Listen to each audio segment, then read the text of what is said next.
Welcome student. हम परंपरागत और आधुनिक राजनीति विज्ञान का अध्ययन कर चुके हैं।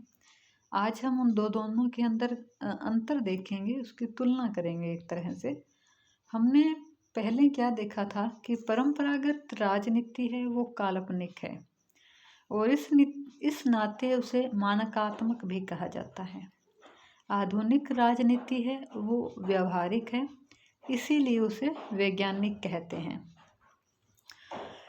ये मानना गलत होगा कि राजनीति के जो परंपरागत और आधुनिक दृष्टिकोण है उसमें कोई रेखा तो नहीं खींच सकते भाई, इस लाइन से इस वाले सारे पारंपरिक हैं, इस लाइन के इधर वाले सारे निश्चित हैं, या कोई डेट बता दें भाई जैसे 1949 से पहले कि इस दिनांक से पहले परंपरागत है आधुनिक है। इस तरह से उसका कोई निश्चित निर्धारण नहीं किया जा सकता। मोटे रूप से आधुनिक राजनीति विज्ञान एक प्रकार से हम देखें तो परंपरावादी राजनीति विज्ञान के विरुद्ध चलाया गया एक आंदोलन है।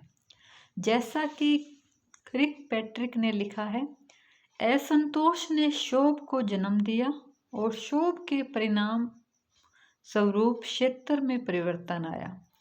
दोनों में मुख्य अंतर इस प्रकार है। पहला है परिभाषा के संबंध में अंतर। परंपरावादी हैं वो राजनीति विज्ञान को राज्य और सरकार के अध्ययन तक सीमित मानते हैं। वहीं आधुनिक राजनीति विचारक मानव स्वभाव, शक्ति, सत्ता, निर्णय निर्माण तक राजनीति विज्ञान का क्षेत्र मानते हैं। प्रकृति संबंधी अंतर कला और विज्ञान। परंपरागत हैं वह राजनीति विज्ञान को कला के रूप में देखते हैं। परंपरावादी राजनीति विचारकों में अनेक विचारक ऐसे थे जो राजनीति विज्ञान को विज्ञान नहीं मानते। जैसे कि बक्कल ने कहा था, ज्ञान की वर्तमान अवस्था में राजनीति विज्ञान को विज्ञान मानना तो दूर, कलाओं में भी सबसे पिछड़ी हुई कला है। और आधुनिक में Herald Lasswell, Caitlin, Karl Deutsche आदि राजनीति को एक विज्ञान के रूप में स्थापित करते हैं। लक्ष्य संबंधी अंतर। जो परंपरागत राजनीति विचारक है वो राजनीति का लक्ष्य अच्छे जीवन की प्राप्ति मानते हैं, और जबकि आधुनिक दृष्टिकोण है वो ज्यों का त्यों को उसका विषय क्षेत्र मानता है। आदर्शवाद और यथार्थवाद को लेकर अंतर। परंपरागत राजनीति विज्ञान है वो आदर्शवादी हैं, एक लक्ष्य स्थापित करते हैं, क्या होना चाहिए पर बल देते हैं। वहीं आधुनिक है वो यथार्थ में वास्तविकता पर बल देते हैं। अध्ययन पद्धति के संबंध में अंतर। परंपरागत राजनीति विज्ञान की अध्ययन पद्धतियों में ऐतिहासिक, कानूनी, दार्शनिक पद्धतियों का प्रयोग किया गया, जिनका उद्देश्य सिर्फ किसी घटना का वर्णन मात्र था। जबकि आधुनिक जो दृष्टिकोण है वो समाज वैज्ञानिक, अंत अनुशासनात्मक अध्ययन पर बल देते हैं। वो नई टेक्निक्स का प्रयोग करते हैं और राजनीति को एक नवीन विज्ञान के रूप में स्थापित करना चाहते हैं।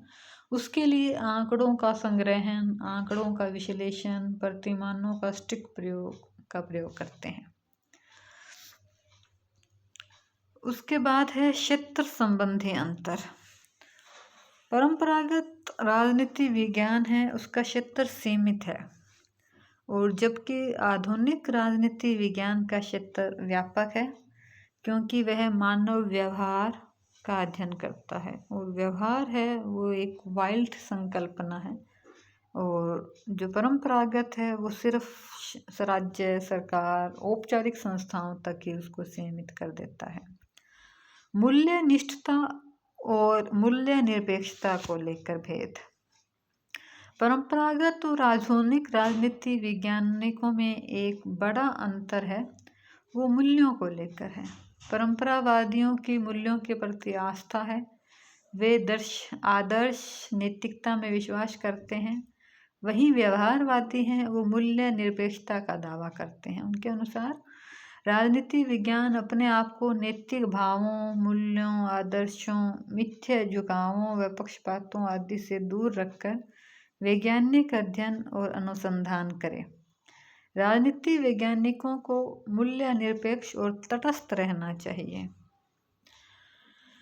उद्देश्यों के संबंध में अंतर देखें तो परंपरावादी राजनीति विज्ञान और आधुनिक राजनीति विज्ञान में अंतर है।